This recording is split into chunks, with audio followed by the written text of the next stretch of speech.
Of course, a youthful population in the region is going to present millions of opportunities, literally tens of millions of opportunities in the future. But there's also a risk if those people don't have jobs. The scourge of youth unemployment is with us. It's a reality. And unless it gets better, then Africa's full potential, in my opinion, will not be fulfilled. In the Joburg studio now, the Power Lunch Joburg studio, is Professor Mthuli Ncube, who is the Chief Economist and Vice President at the African Development Bank. Professor, thanks very much for joining us today. You are going on a series of high-level policy dialogue seminars to talk about youth employment in the region, in the African region. How serious a problem is it? It's a very serious problem. Basically, if the youth could account for 3/4 of the population going forward in sub-Saharan Africa, that is a big issue. At the same time, we have 50% unemployment at least. That's a threat to social cohesion if something is not done about it. And certainly, if you look at the unemployment level, at the level of those who have degrees, the so-called unemployed university graduates, the figure is even higher. So it is an issue. We're raising this with governments. We've done a series of dialogues already in East Africa, in Tanzania, in Arusha, in Kenya, and also in Zambia. And today we're raising the issues here in South Africa. So really, it's a problem that needs to be dealt with. It's an opportunity. After all, the youth are a resource. Yes, indeed. I mean, when you look at the statistics, I mean, I've been, for example, looking at the Eurozone unemployment statistics coming out today. The overall rate 11.2%, which is unacceptably high. In Austria, it's 4.5%. In Spain, it's 24.8%. But when you delve into those numbers, the youth unemployment in Spain is anything between 45 and 50%, and the same with South Africa. And I would imagine the same in other African countries as well. And that doesn't really, so the headline figure is not always the one that tells the full story. Absolutely. The headline figure of unemployment is always half that of the youth unemployment figure. If you see an unemployment figure multiplied by 2, you get the overall youth unemployment figure. So it's a very serious situation, and it needs action. And I think the action needs to be two-pronged. It needs two pillars.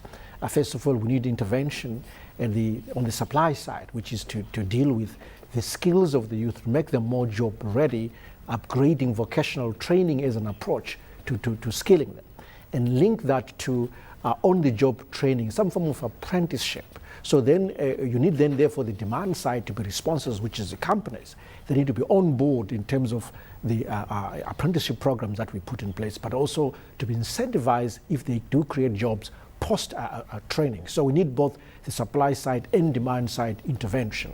The idea of creating entrepreneurship ecosystems is very appealing and should be pursued. This is to really make sure that these youth receive entrepreneurship skills, they are mentored, they have access to finance, they are incubated in terms of their ideas, and they can do business plans. All of that needs to be put in some kind of comprehensive thinking and some kind of ecosystem so that, again, they can be supported. So we need a comprehensive approach to this youth unemployment problem.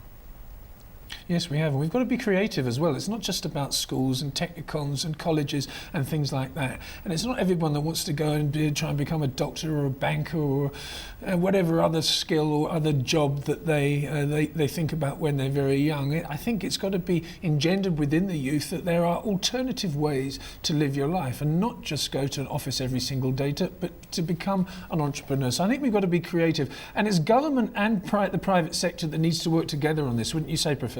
Absolutely. Certainly the solution can only be a public-private partnership one. This is a PPP, where government will set policy, will set the incentive environment, will set the framework, and then the private sector comes on board in response to those incentives to play its part in the apprenticeship process, or indeed in offering jobs and then getting rewards, be they tax rewards for doing so.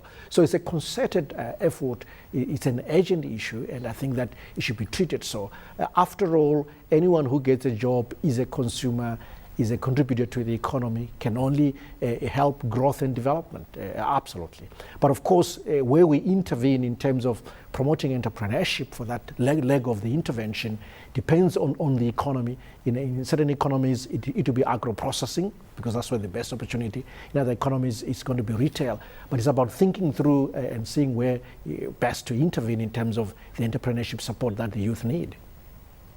Yes, indeed, and also it's got to start with education, and I don't mean tertiary education, I mean from the moment that a child is able to be educated from primary education upwards, that process has to lead towards skills and leads towards job creation. It doesn't just start once a child becomes old enough to work. That's again my opinion. I was staggered to see from the Africa Economic Outlook that we're going to have the youngest population in the world as Africa.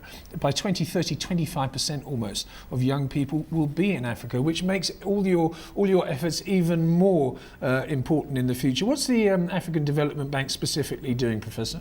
Well, we've started first of all by raising awareness of the opportunity and the risks through these kind of policy dialogues with governments directly, and not just focusing on the ministries of finance, which are charged with the economy and so forth, but ministries of education, of ministers for the youth, ministries of labor, because we need a holistic view.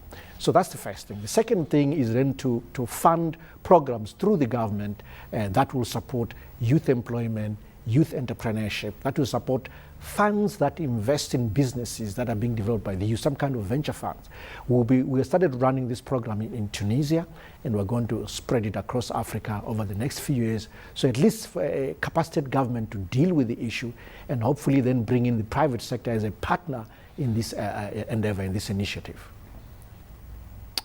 Okay, another statistic that really caught my eye when I was reading through the report this morning, 10 to 12 million young people enter the labour market in Africa every year. 10 to 12 million. So immediately you've got to have 10 to 12 million new jobs being made available in order not to increase the scourge that already exists, which is called youth unemployment. Now just imagine, Professor, if those people had skills, had a good education, had skills, and actually went out and became entrepreneurs or got jobs if those jobs are available. I mean, we would be talking about a continent that would be almost as vibrant and as exciting economically as somewhere like China, for example. Absolutely. Africa would be as vibrant as Asia, as China, with those kind of numbers of people coming into the labor market. And of course, some of these people end up leaving the continent and they become part of the brain drain, when really all they're looking for is just opportunity.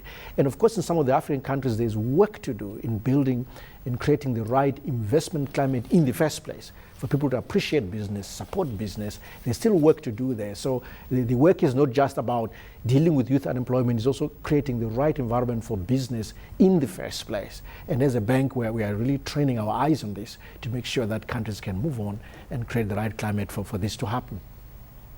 Professor, thanks very much for your time this lunchtime. That's Professor Mthuli Ncube, who is the Chief Economist and Vice President of the African Development Bank.